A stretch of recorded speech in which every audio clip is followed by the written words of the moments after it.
A tutti voi buonasera, ben trovati a questa edizione del telegiornale di Telefriuli con un'ampia pagina della cronaca. Questa sera un incidente mortale nel pomeriggio, una serie di colpi tentati andati a segno ai danni di locali in pieno centro a Udine. Poi la notizia di oggi della scomparsa a Roma di 78 anni di Giuseppe Bono, per 20 anni alla guida di Fincantieri, con il cordoglio espresso dal mondo della politica, dal mondo economico, ma anche dai rappresentanti sindacali. Iniziamo subito con l'incidente mortale accaduto a Fagagna di San Vito al Tagliamento questo pomeriggio in via Santa Petronilla. Per cause che devono ancora essere accertate si sono scontrate un'auto e una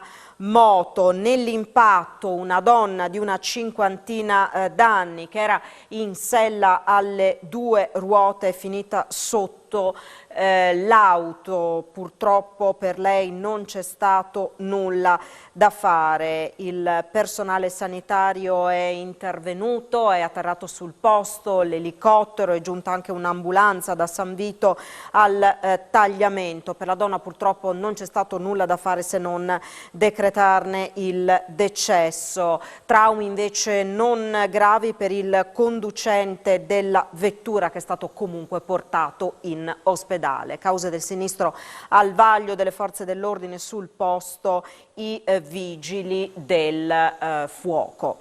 Dicevamo dei colpi tentati e andati a segno nelle ultime ore in pieno centro a Udine, a partire da una spaccata al ristorante Biffi, in pieno centro, come dicevamo, nel capoluogo friulano. Altri due i locali che sono stati presi di mira dai ladri. In questi due casi però i colpi sono falliti. Sentiamo anche le testimonianze dei titolari dei locali nel prossimo servizio. Locali presi di mira dai ladri in pieno centro a Udine, tra gli episodi che si sono verificati ieri notte tra il Biffi, il Pinocchio e il Delser. Nel primo caso gli agenti della questura, dopo un rocambolesco inseguimento, sono riusciti a bloccare i malviventi, entrambi stranieri, uno maggiorenne e l'altro minorenne, che alle 3:30 avevano prelevato il registratore di cassa, causando notevoli danni al locale. Un ladro è stato processato per direttissima, l'altro denunciato in stato di libertà. Nell'udienza di convalida dell'arresto, l'avvocato Francesca Tutino ha rappresentato oggi pomeriggio Diego Giordano, titolare del Biffi. Nei confronti dell'indagato il CIP ha disposto l'obbligo di dimora nel comune di Udine e il divieto di uscita dalle 20 alle 8 del mattino seguente. Una decisione che non soddisfa Giordano. Ringrazio la polizia che è prontamente intervenuta questa notte e ha catturato queste due persone. E ringrazio l'avvocato Francesca Tutino, con la quale siamo appena usciti dal Tribunale di Udine. Sono molto amareggiato perché non è stato convalidato l'arresto. Non tanto per i danni che abbiamo subito, ma in quanto per una lezione di vita.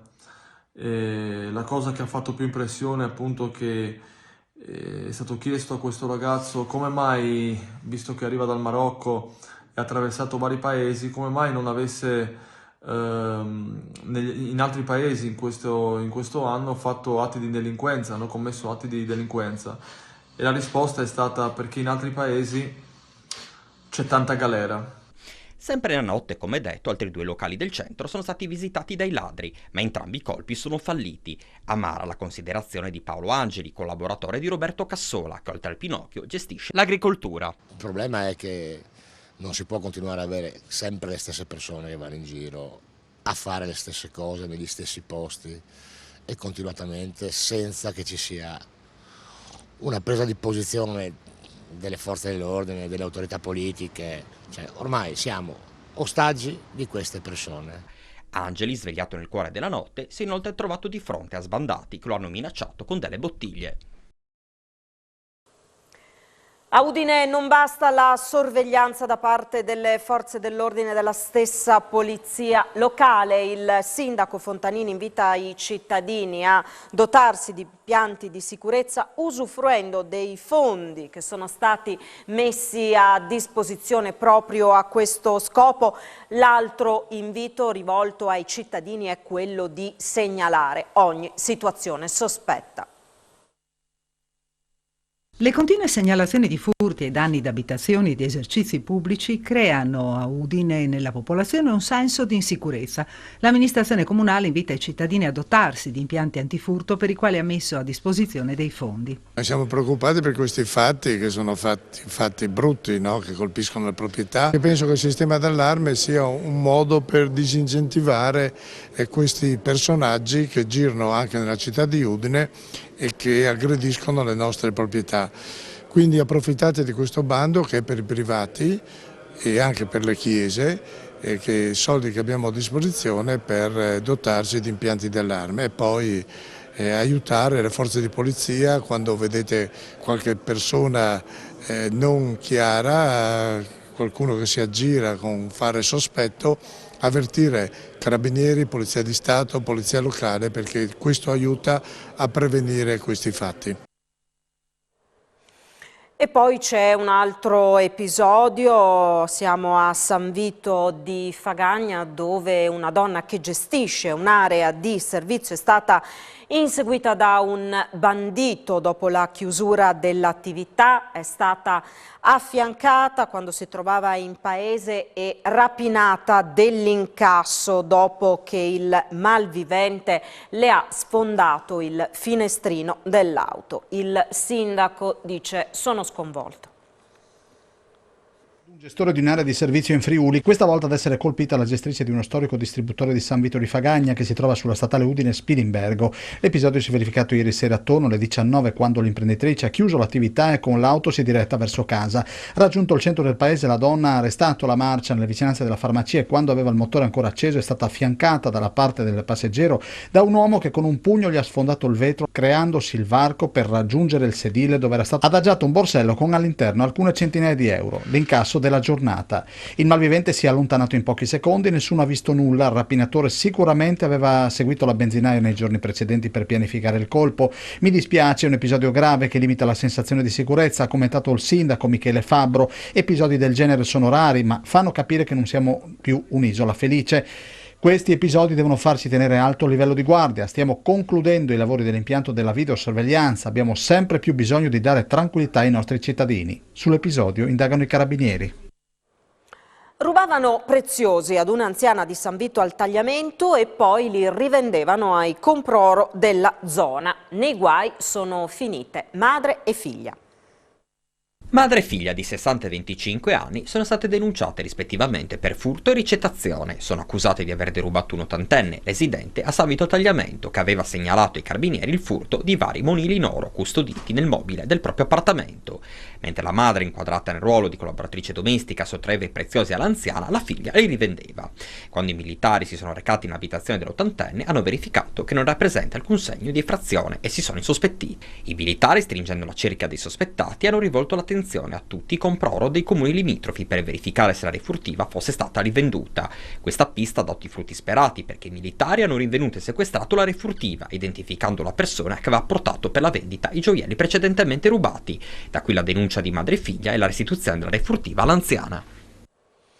Sono riprese all'alba di questa mattina le perlustrazioni per ritrovare Raffaele Conserva, il pensionato di Cinto Cao Maggiore scomparso sabato quando la sua badante lo ha perso di vista fuori dalla chiesa di Chions. In questo quarto giorno di ricerca è scesa in campo una quarantina di volontari della protezione civile con una decina di unità cinofile, oltre agli uomini dei vigili del fuoco, ai militari del soccorso alpino, della Guardia di Finanza. Tutte le squadre stanno battendo palmo a palmo i cani campi che separano Chionse, Azzano X e la fascia confinaria tra Veneto e Friuli Venezia Giulia.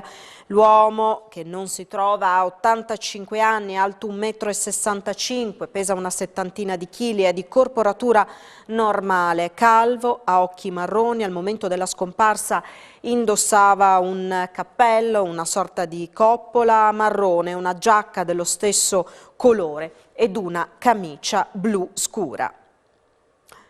Nella sua abitazione a San Martino al Tagliamento è stata trovata anche la droga che abitualmente viene utilizzata nei rave party. La Guardia di Finanza ha arrestato il trapper friulano Dead Chico Baby. Arrestato il cantante trap Anis Bow, in arte Dead Chico Baby.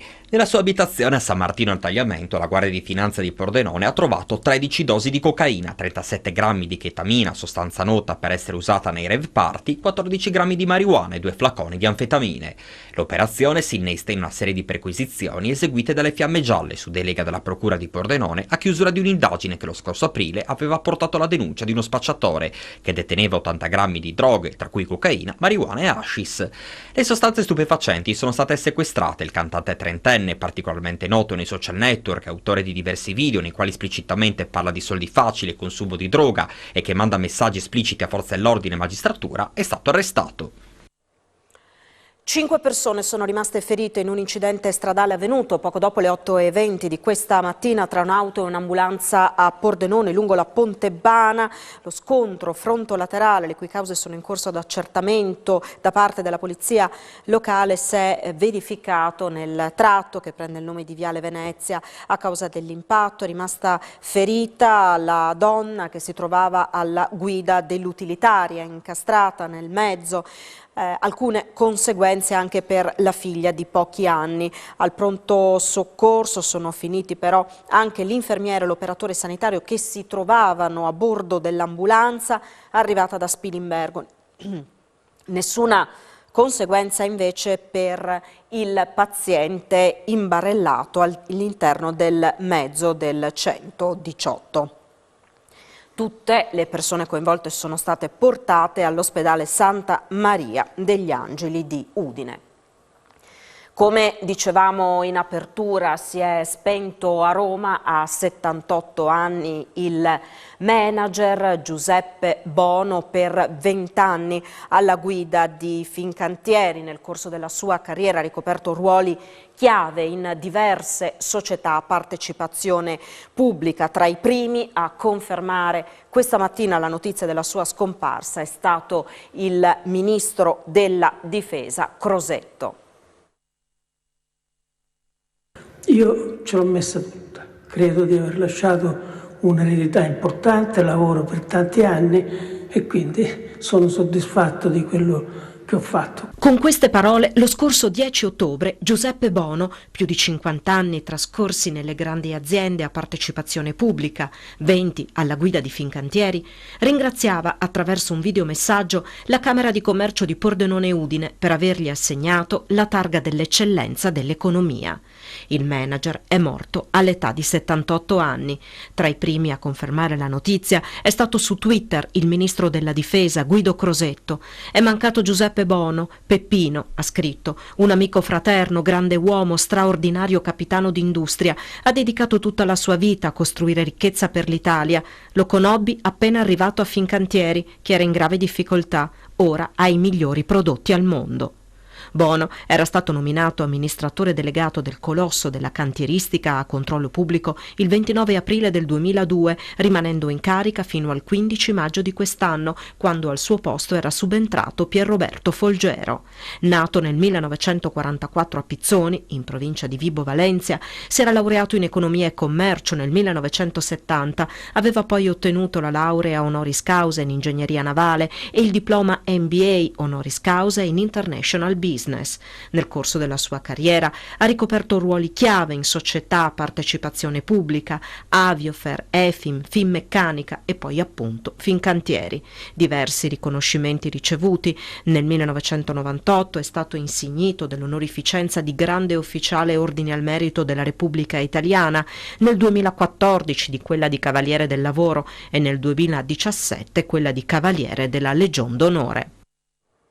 Ed è cordoglio del mondo della politica, dell'economia, anche dei sindacati. Una figura importante che ha contribuito alla crescita economica ed industriale del Friuli Venezia Giulia. È unanime il cordoglio del mondo dell'imprenditoria, di quello sindacale e politico verso Giuseppe Bono. Il ministro dell'economia Giancarlo Giorgetti ha ricordato il suo ultimo messaggio: urgono cose più importanti, in latino. In quel motto, ha detto il ministro, letto ancora una volta tutta la sua passione e amore per l'industria italiana. Anche la premier Giorgia Meloni ha voluto ricordare il manager e poi il governatore Massimiliano Fedriga ha sottolineato la capacità strategica di Bono unita alla dedizione alla causa del lavoro, interpretato come elemento primario per la crescita dell'azienda che per tanti anni ha guidato. A lui si uniscono l'assessore Sergio Emilio Bini e il presidente del Consiglio Piero Mauro Zanin. Deborah Serracchiani, capogruppo del PD alla Camera, ha ricordato la sua vivacità contagiosa, la sua intelligenza veloce e la capacità di parlare competenza a tutti in tutte le situazioni. Ho perso un amico, ha detto il sindaco di Trieste Roberto Di Piazza. Cordoglio anche dal mondo di Confindustria, con il presidente di Udine Gian Pietro Benedetti e tutto il consiglio di amministrazione, che ricordano il valente manager capace di far crescere le aziende in cui ha operato nella sua lunga carriera. Giovanni Da Pozzo, presidente della Camera di Commercio Pordenone Udine, ha ricordato la targa consegnata a Bono pochi mesi fa. Con il manager di Fincantieri, così Zeno D'Agostino, presidente dell'autorità portuale, abbiamo avuto momenti di confronto importante. A unirsi al dolore per la scomparsa di Bono anche i sindacati, con William Pezzetta, segretario della CGIL, che ha sottolineato il ruolo da protagonista nel rilancio di Fincantieri, e Alberto Monticco, segretario della CIS, che ha parlato anche della capacità di renderlo un gruppo mondiale. C'è poi anche una voce in qualche maniera fuori dal coro, quella del sindaco di Monfalcone, Anna Maria Cisinta. Ha espresso cordoglio per la scomparsa di Bono, ha anche però ricordato come il modello produttivo dell'ex amministratore delegato di Fincantieri abbia portato al tracollo sociale in un certo momento la città dei cantieri.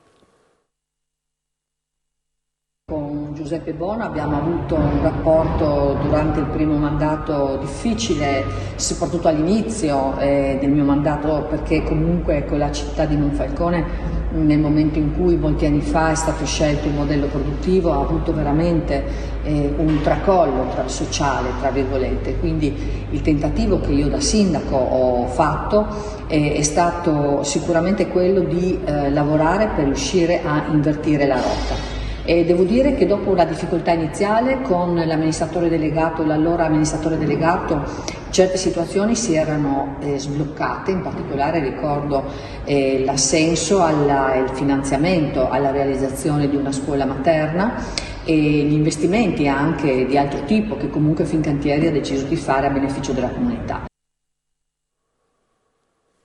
Addio IMU, in Friuli Venezia Giulia arriva l'imposta regionale. Il Consiglio ha approvato la nuova norma che entrerà in vigore dal 1° gennaio, una sola astensione da parte di Open FVG. Conquistiamo un pezzo fondamentale della nostra autonomia, un pezzo che ci era stato concesso con gli accordi Tria-Fedriga nel 2019, ma che oggi portiamo a compimento con il recepimento di una normativa che è fondamentale: avere l'autonomia fiscale sul nostro territorio e la vera autonomia. Il Consiglio regionale ha approvato con la sola astensione di Open FVG la norma sull'imposta locale dei tributi che rende regionale l'IMU. La novità rispetto ai giorni scorsi è legata alla possibilità di fare politiche fiscali specifiche. In particolare l'emendamento che abbassa per tutti gli immobili strumentali alle attività economiche dà, in un momento di crisi come quello che stiamo vivendo per il mondo delle imprese, una risposta importante a quel settore economico e rende la regione Friuli Venezia Giulia attrattiva nei confronti dell'intero sistema paese. Proprio però su questo è arrivata la contrarietà del consigliere Furio Onsel. Perché questi 92 milioni sugli immobili di tipologia D devono essere raccolti dai comuni e tutto il rischio della raccolta di queste risorse, che prima venivano versate allo Stato, se lo devono accollare i comuni.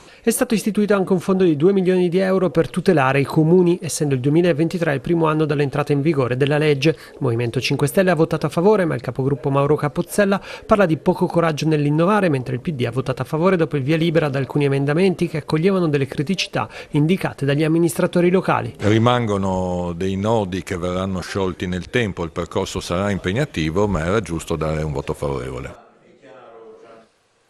Situazione sempre più insostenibile al pronto soccorso Cattinara di Trieste. A denunciarlo sono i medici dell'associazione anestesisti e rianimatori ospedalieri dell'emergenza area critica, che minacciano lo stato di agitazione in assenza di immediate risposte e tutele concrete. Il pronto soccorso, scrivono in una nota, è diventato di fatto una bomba pronta ad esplodere a causa dell'elevatissimo numero di accessi e dell'impossibilità di procedere al ricovero di pazienti. L'associazione sottolinea che tale problematica da tempo affligge praticamente tutti i pronto soccorso del Friuli Venezia Giulia. L'associazione lancia un allarme a cittadini, forze politiche e amministratori della regione chiedendo risposte. Il tempo delle promesse e delle finte rassicurazioni, scrivono in una nota, è finito.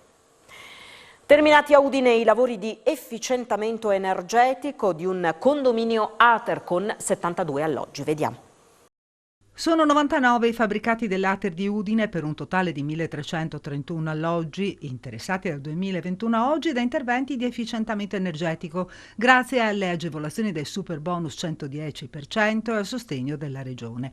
L'obiettivo, come in questo palazzo di 72 alloggi che si trova in viale Afro Basaldella, è rispondere all'aumento del costo dell'energia, contenere i disagi economici delle famiglie che si trovano in difficoltà. Questa è una prima bandierina, siamo venuti a toccare con mano il primo edificio e, come dicevo, è un po' la punta dell'iceberg di tutta una serie di interventi che l'Ater già ha fatto nel tempo, da un 15 anni a questa parte, valorizzando e spendendosi per il risparmio energetico e adesso ne ha in corso di esecuzioni tutta una serie di altri accelerati grazie sia al 110%, questo è stato fatto con le disposizioni fiscali del 110%, ma anche l'Ater usufruirà del PNRR, quindi ci saranno edifici ristrutturati per via del risparmio energetico in funzione di questa seconda driver di finanziamento.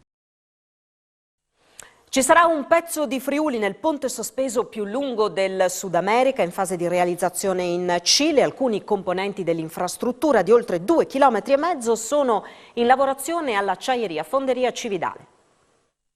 La delegazione internazionale coinvolta nel progetto del ponte sospeso sul canale di Chacao in Cile, con il vice ministro alle opere pubbliche del paese sudamericano Juan Andrés Herrera, ha fatto visita questa mattina all'acciaieria Fonderia Cividale. È proprio nello stabilimento friulano che sono in lavorazione alcuni componenti dell'infrastruttura. Una volta concluso, si stima nel 2026, sarà il ponte più lungo del Sud America.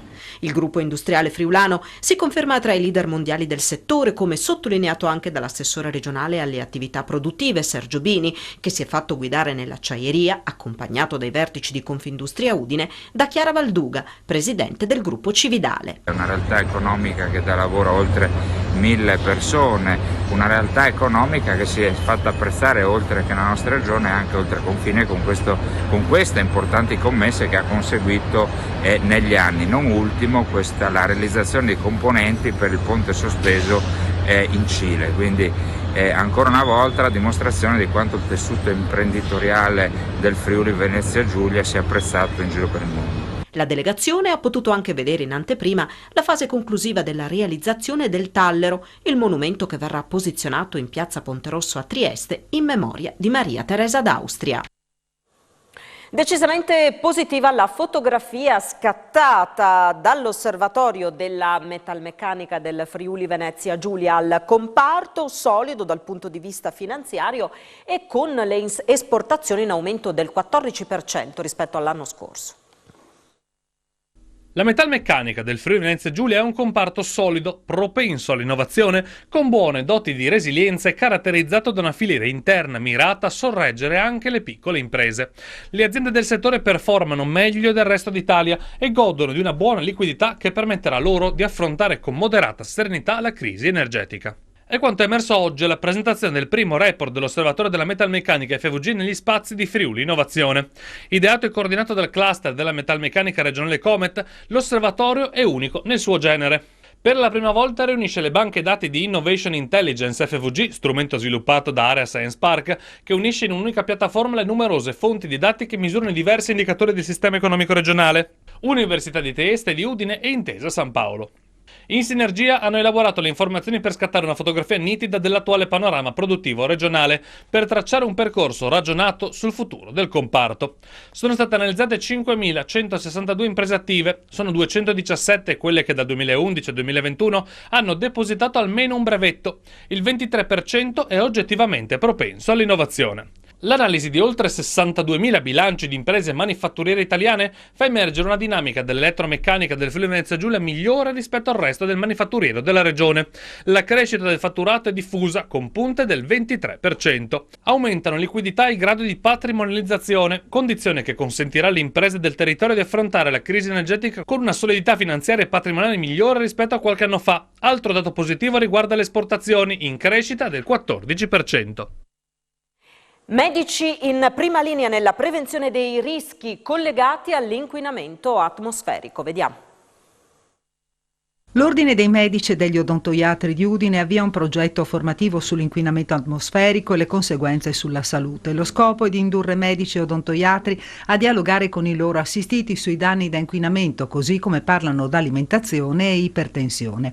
Udine si pone come apripista a livello nazionale per fare cultura ai pazienti, esattamente come si fa con altre patologie. Informare i colleghi e i colleghi che poi possano trasferire sul territorio queste informazioni ai nostri pazienti è quello che può produrre il massimo risultato. I determinanti di malattia, come anche i determinanti di salute, possono essere alla base di tutto in rapporto all'inquinamento ambientale. Come fare per abbattere le polveri sottili e ultrasottili? Non produrle, è inutile dire, allora diminuire il traffico, puntare molto sulla mobilità sostenibile, bici, mezzi pubblici, a piedi.